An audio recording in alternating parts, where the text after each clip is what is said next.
जय माता दी।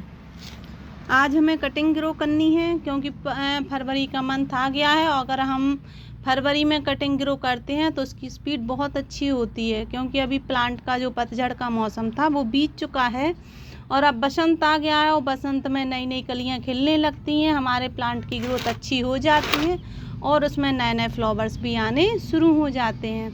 तो कुछ कटिंग्स को हमें लगा लेना चाहिए, जैसे कि जो हमारे परमानेंट प्लांट हैं या फिर जो हमारे गुलदाउदी हैं, गुलाब हैं, गुड़हल हैं, इन सभी की कटिंग्स को हम आसानी से इस मंथ में ग्रो कर सकते हैं। और अगर हमें इसमें फ्लावरिंग चाहिए लंबे समय तक, तो कुछ प्लांट हमारे ऐसे होते हैं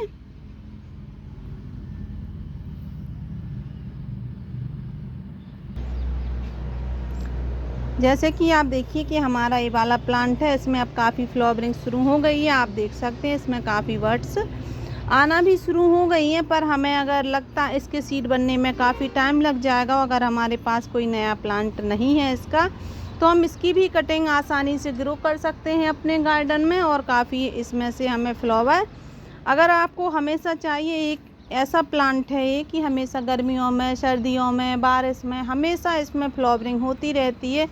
इसे हम परमानेंट प्लांट बोल भी सकते हैं और नहीं भी, क्योंकि ये प्लांट 1 साल से ज़्यादा नहीं चलता है।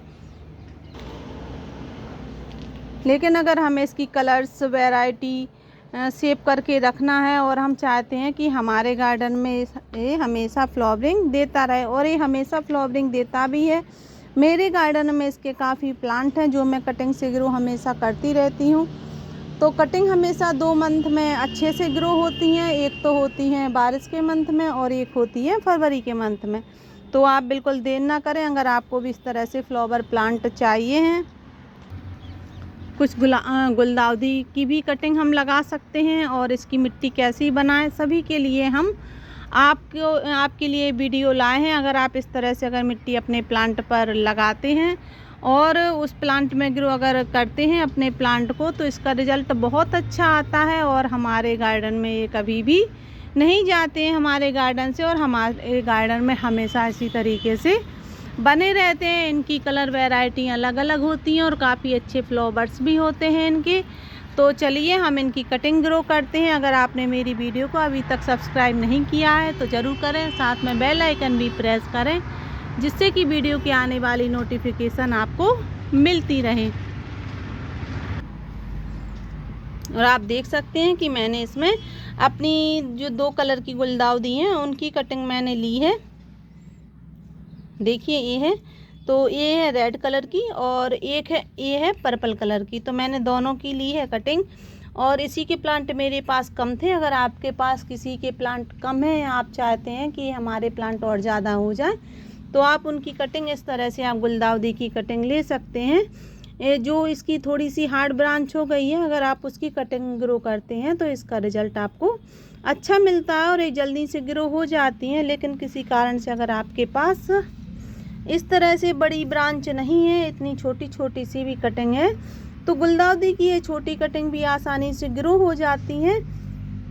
बस आपका लगाने का तरीका अच्छा होना चाहिए और इसमें आप अच्छे से अगर इसकी मिट्टी तैयार करते हैं तो काफ़ी अच्छा रिज़ल्ट मिलता है। और वो देखिए जो मैंने आपको येलो, ब्राउन कलर का, रेड कलर का फ्लावर बताया है, उनकी ये कटिंग है। तो एक ये येलो वाले की है और ये रेड वाले की है। तो मैंने इनको सबको अलग अलग रखा है क्योंकि मुझे इनको इकट्ठा लगाना था, पर मैंने सोचा अगर मेरे पास पॉट होंगे तो मैं इनको अलग अलग ग्रो कर लूँगी। पर मेरे पास पॉट कम है और मुझे प्लांट सभी ग्रो करने हैं एक साथ। तो अब मैं क्या करूँगी कि इनकी जो हमारी गुलदाउदी हैं उनको मैं एक साथ लगाने वाली हूँ, और जो हमारे येलो वाले प्लांट हैं उनको भी मैं लगाऊंगी।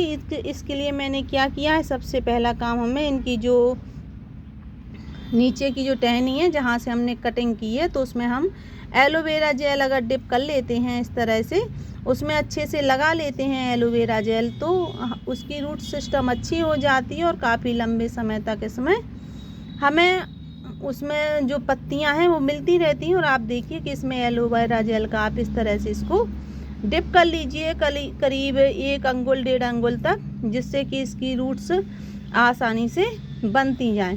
तो मैंने इनको सबको पहले से ही डिप करके रखा है। बस आपको बताने के लिए कि आप इस तरह से इसको डिप कर सकते हैं। अब हम बात करेंगे इसकी मिट्टी के बारे में। तो मिट्टी के बारे में आप देख सकते हैं कि मैंने इधर मिट्टी ली है। इसमें कुछ इस तरह से हम इसकी मिट्टी बनाएंगे जिसकी वजह से इसका रिजल्ट हमें अच्छा आए।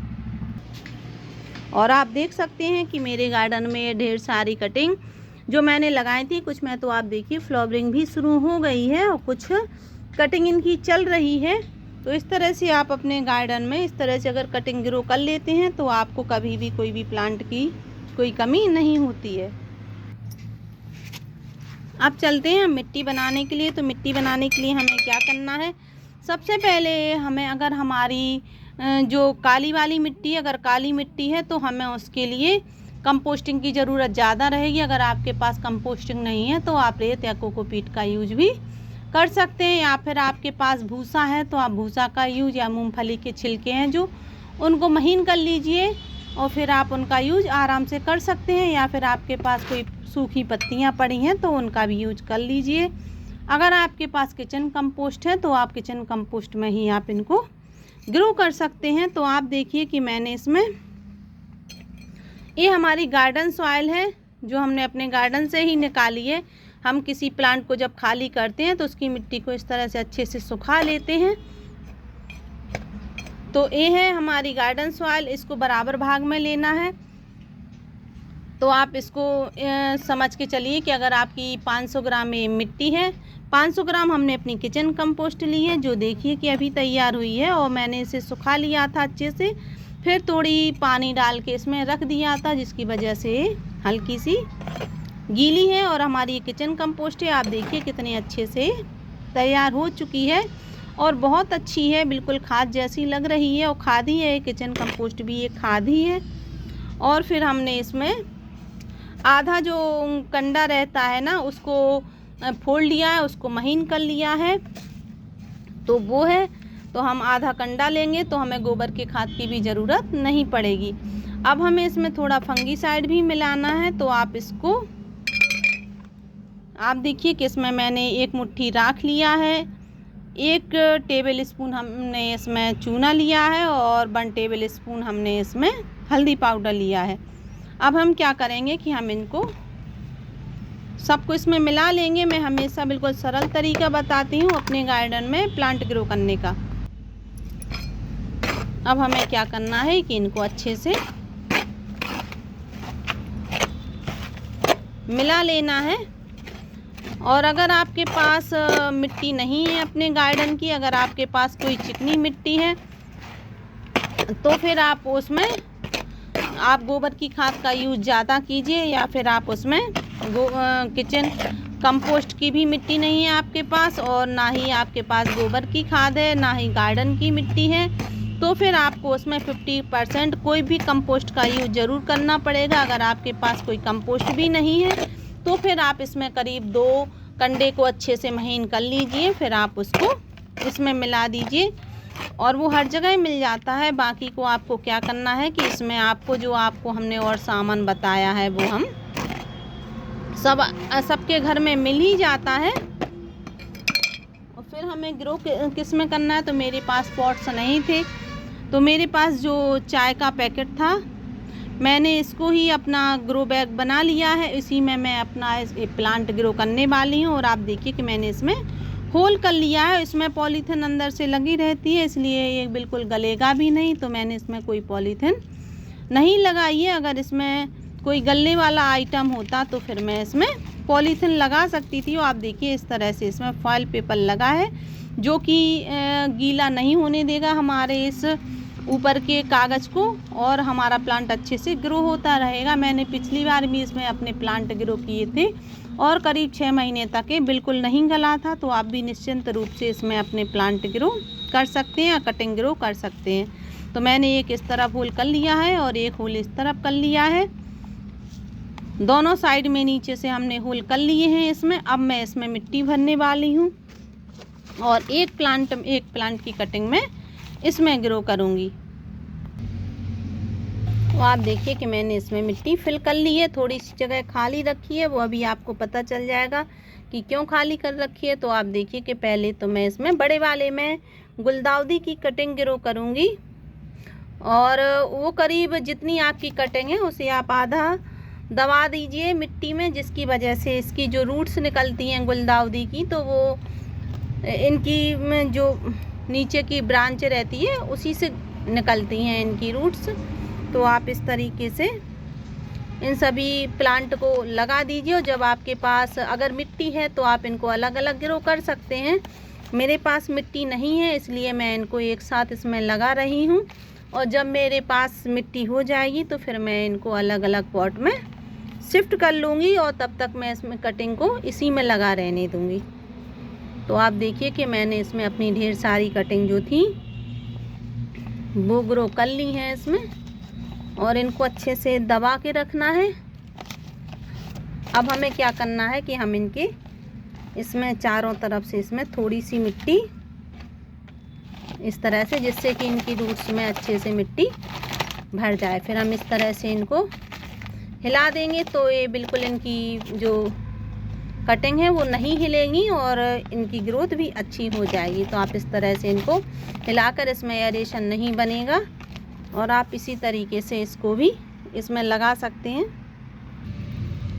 और आप देखिए कि मैंने इसमें भी इनको लगा दिया, और फिर मैं इनके ऊपर फिर से मिट्टी थोड़ी भरने वाली हूँ। अब मैं क्या करूँगी, अब मैं इसमें भरपूर मात्रा में वाटरिंग कर दूँगी। वाटरिंग की वजह से क्या होगा कि इनकी मिट्टी अच्छे से सेट हो जाएगी, और इनकी रूट्स जो बनेंगी उनके लिए भी अच्छा है पानी। और फिर हम इसमें पानी नहीं देंगे, क्योंकि अगर हम ज़्यादा पानी देते हैं तो इनकी रूट्स सड़ जाती हैं। इस वजह से इनमें ज़्यादा पानी नहीं देना है। बस इसमें ध्यान ये रखना है कि जो हमारी ये कटिंग है इस वाले फ्लावर्स की, तो इसकी कटिंग थोड़ी आप हार्ड लीजिए, क्योंकि अगर हार्ड कटिंग होगी तो इसमें अच्छे से ग्रोथ हो जाएगी, और ये जल्दी लग भी जाती हैं। अगर आप बिगनर हैं तो आप इसकी थोड़ी हार्ड कटिंग लीजिए। वैसे तो सॉफ्ट कटिंग लग जाती है, लेकिन अगर हार्ड कटिंग आप इनकी लेते हैं तो ज़्यादा स्पीड से लगती हैं। तो आपको कैसी लगी वीडियो? अगर अच्छी लगी हो तो प्लीज़ इसे लाइक, शेयर एंड सब्सक्राइब ज़रूर करें। Thank you.